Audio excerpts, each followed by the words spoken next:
नमस्कार दोस्तों। अब हम रामायण का अगला पार्ट करने जा रहे हैं। आशा है कि आपको सभी पार्ट अच्छे लग रहे होंगे।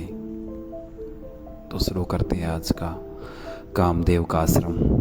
दूसरे दिन ब्रह्म मुहूर्त में निद्रा त्याग कर मुनि विश्वामित्र तृणशैया पर विश्राम करते हुए राम और लक्ष्मण के पास जाकर बोले, हे राम और लक्ष्मण, जागो, रात्रि समाप्त हो गई है। कुछ ही काल में प्राची में भगवान भुवन भास्कर उदित होने वाले हैं। जिस प्रकार वे अंधेरे का नाश कर समस्त दिशाओं में प्रकाश को फैलाते हैं, उसी प्रकार तुम्हें भी अपने पराक्रम से राक्षसों का विनाश करना है। नित्य कर्म से निवृत्त हो जाओ, संध्या उपासना करो, अग्नि इत्यादि से देवताओं को प्रसन्न करो, आलस्य को त्यागो और शीघ्र उठो जाओ, क्योंकि अब सोने का समय नहीं है।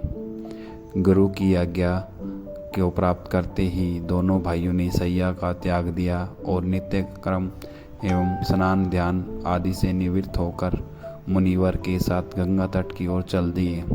वे गंगा और सरयू के संगम, जहाँ पर ऋषि मुनियों तथा तपस्वियों के शांत एवं सुंदर आश्रम बने हुए थे, वहाँ पहुँचे। एक अत्यधिक सुंदर आश्रम को देखकर रामचंद्र ने गुरु विश्वामित्र से पूछा, हे गुरुवर, यह परम रमणीक आश्रम किन महर्षियों का निवास स्थान है? राम के प्रश्न के उत्तर में ऋषि विश्वामित्र ने बताया, हे राम, यह एक विशेष आश्रम है। पूर्व काल में कैलाशपति महादेव ने यहाँ घोर तपस्या की थी।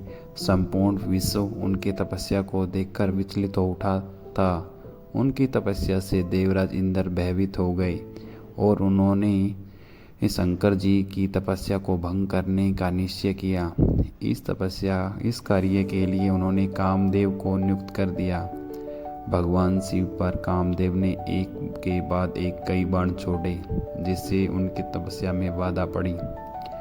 क्रुद्ध होकर महादेव ने अपना तीसरा नेत्र खोल दिया।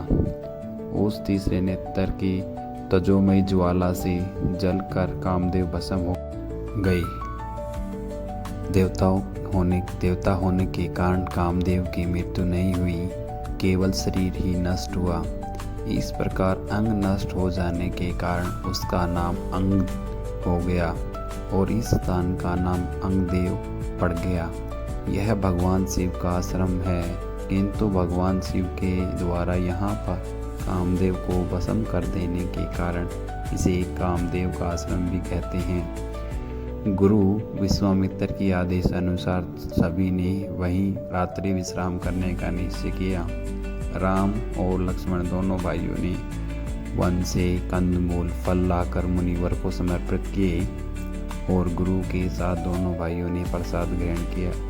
तत्पश्चात स्नान, संध्या उपासना आदि से निवृत्त होकर राम और लक्ष्मण गुरु विश्वामित्र से अनेक प्रकार की कथाएं तथा धार्मिक प्रवचन सुनते रहे।